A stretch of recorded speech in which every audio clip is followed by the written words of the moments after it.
Hello and welcome to another video. Still bloody cold.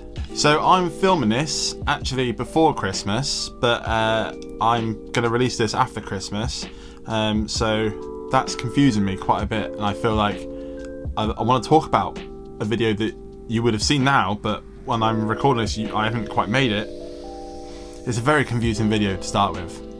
So this is my what tools I have and what tools I think you should have video. It's a terrible name. So I'm not going to do this in any particular order. I'm not going to go into kind of like makes and kind of like what tools you should buy, because there's two ways of buying a tool. There's cheap, you just need it right now, so just buy whatever, and then it's you've been using it for years, let's upgrade to something expensive and it's going to last for longer. That's my two kind of go-tos. A lot of my tools, to be honest, are tools that I've purchased because I needed them, so I just bought whatever I could afford at the time, and I don't think I've ever really replaced a tool. Maybe I've lost a couple and bought new ones, but generally it's fine. I promise I'm not going to talk about this the whole way through, but I should address the fact that this kind of workshop that I'm in, like, it's essentially a really, really poorly made lean-to, and it's a very cold day today, so I'm basically stood outside doing this video, but whatever. Tool number one. So number one is a multi-tool. This is one that I have. It essentially has Allen keys on it, a screwdriver, it's got a Torx wrench on it, T25, and that's it. A lot of the things that you want to kind of adjust and remove on bikes, like that's a great place to start. Focus on that. That's that sort of thing with a few Allen keys on it and stuff.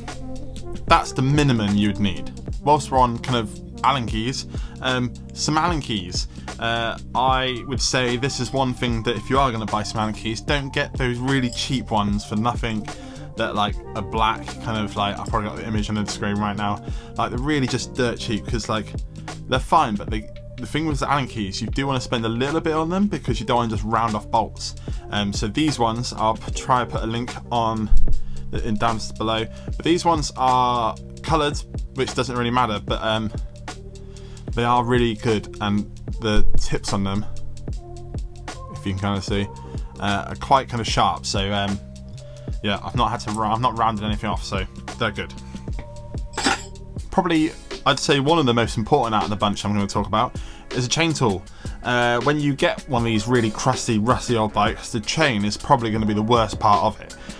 You very likely want to get it off and throw it away, especially when it comes to really old bikes, because a lot of them didn't have quick links.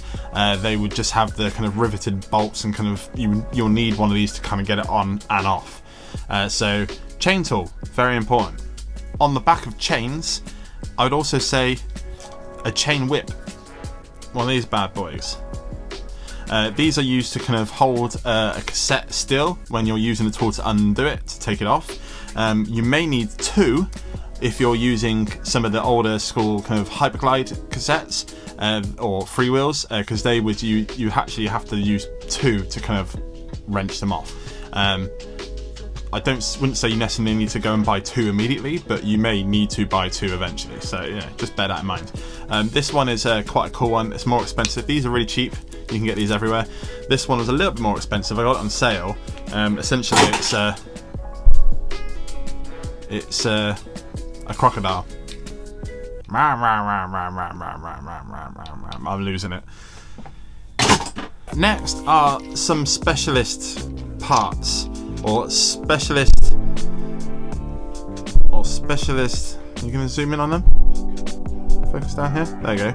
Some specialist type of jobbers. I say jobbers because they're all different things. This one here is a bottom bracket tool. There's a few different ones you might need. This is probably the most common one, and it's, yeah, you use that to get rid of or remove bottom brackets. I'd say it's one of my most used tools. This one is something you probably definitely need, especially if you're going to do a proper restore in this frame and remove everything. You're going to need to take the bottom bracket out. So and these are a few quid, nice and cheap. So these two here are for removing freewheels and cassettes. This is a cassette tool. They come in all different sizes. Some of the more modern bikes will have different versions of them. There we go, focus eventually. This one, I think this works on most, Shimano and things like that, which is the one you're going to come across the most. So you need one of these, very cheap. And this one is a little bit more old school and for your retro kind of wheels and stuff. This one, if you've got a normal like nutted bolt-on wheel and a freewheel hub, this is the sort of one you'd be needing to remove it. These again are very cheap. I'd say spend a little bit more on these because these ones, for example, I bought these ones for really cheap one time and they just rounded off like, I don't know why I still have them. They're awful. So yeah, for freewheels, probably gonna need one of these. So to go with those, you will need a ratchet of some sort. This I'd say go big because especially for BBs, you're gonna come across a BB that's kind of stuck. So a big heftier one like this, not those kind of like cheap ones you get.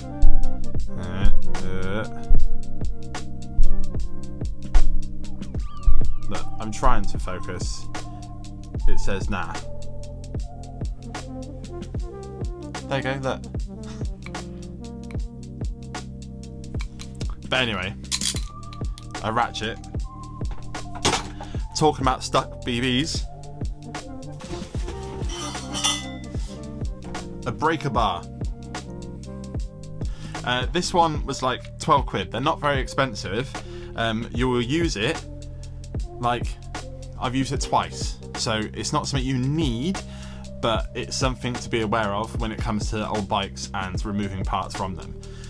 But again, I'm sure this was like £12 on Amazon, something like that. So if you don't have one of these and you have everything else, this is probably the one I'd say go and get because you'll probably need it eventually. And then I'd also say some sort of shifter. This one's quite a big meaty one. I like the big meaty one, especially when you're doing like headsets as well. And again, like kind of like cassettes, all that sort of stuff. A meaty shifter is a good one to go for. I feel like I'm just reeling off tools really quickly. Maybe I'll do a video in the future that kind of like goes into more in-depth of these tools and maybe kind of like how to use some more specialized tools. But on that note, kind of let me know what you like to use and kind of like the go-to tools that you have, because maybe I've missed something and you might help someone out by putting it down in the comments. So comment away. Now on to one of the smallest and most used and probably one of my favourite tools I have, a crank puller. This one came in a one of those like kind of bike toolkits, but you can get them singular like this. They're really cheap. I use it all the time, and that's it really. It's a very boring one, but it's I use it all the time. It's really good. Especially when we talk about kind of retro bikes and kind of the more old school stuff, I'd probably say some spanners are going to be needed. You can have like socket sets and stuff, but there's like reflectors and kind of the smaller parts. It's hard to kind of get ratchets in there, so some spanners are really useful. The one thing I did find when I started doing this a lot more often and rebuilding bikes constantly, a ratchet spanner is super helpful. Ratchet spanners basically have a ratchet on it, and you can flip it to do the other direction, and they're amazing. It's one of the greatest tools I've ever bought. Actually, I think my mum bought me these, so they're really good. On the back of spanners, cone spanners.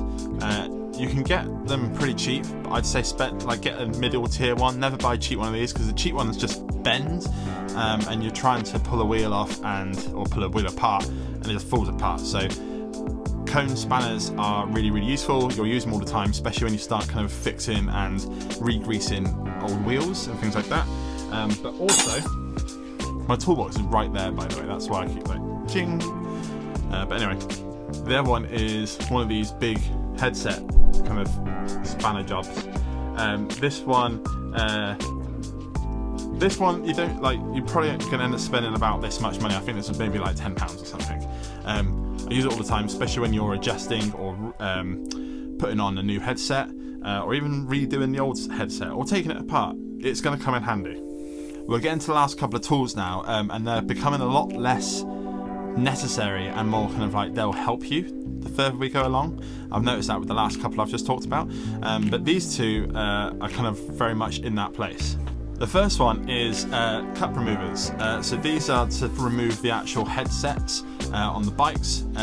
This is really good for when you're doing stuff like restoring the paintwork or stripping it down completely to repaint it. To get those cups out, you can use wood and screwdrivers and stuff like that, but especially if you want to reuse them, you want to use something like this because it won't damage them. You probably want to get two as well. This is, I forget the sizes of them, I'll probably put them on the screen right now. This one's great for like some of the more of the mountain bikes and stuff, and this one's more kind of like roady, and then sometimes depending on where they're from, they're all different as well, so you know. And then if you take the headset out to get those cups back in, you can use a rubber mallet. Actually, rubber mallets are really useful. I use it a lot, so maybe a rubber mallet as well. But if you're going to put that the cups back in, you'll need something like this. I say something like this because this is quite cheap. This one, I got this one on Amazon. Essentially, it's a headset press to put the headset back into the bike. I know a lot of people build them from like kind of like this. This would be too small to do it, but essentially if you've just got a long bolt and some big washers, you could essentially do it yourself and kind of like for probably, to be fair, similar price. Once you've gone to a hardware store and bought these parts, you probably could have got that on Amazon, and it's fine. Works, does the job, you know. Take what you will from that. That last one was a little bit. Just buy one of these. The link's below. And I think that's about it. Like I say, there's probably a couple honourable mentions, like stuff like pedal wrenches, and then like maybe kind of torque wrenches. But if you're anything like me, you just kind of like, that feels about right. That, you know, I mean, that's a torque, isn't it? You know. If you're enjoying the content that I've been producing lately, please feel free to pick up one of my stickers. The website is this one here. There's lots of different stickers I have. I've run out of the Christmas stickers at this point, so there's no free stickers. I mean, I sometimes throw free stickers, I'm nice like that, but there's no more of the Christmas ones. But there is plenty of these left, and there's also plenty of these left, and I'm pretty sure I've got a couple of these left. So if you're into stickers and you want to support the channel a bit more, please help yourself to stickers. But that's not the only way to support the channel. You could also like this video, you could share it with people, you could comment below, and if you don't subscribe already, maybe subscribe. That all helps me massively and it costs you nothing. So why don't you give that a go? But that's enough of that. That was a slightly different video, talking about just stuff I have in my shed. But if you enjoyed it, let me know. Remember to give it a like and all that good stuff. And if you want to watch another video, why don't you watch that one there? It's a good one. And subscribe.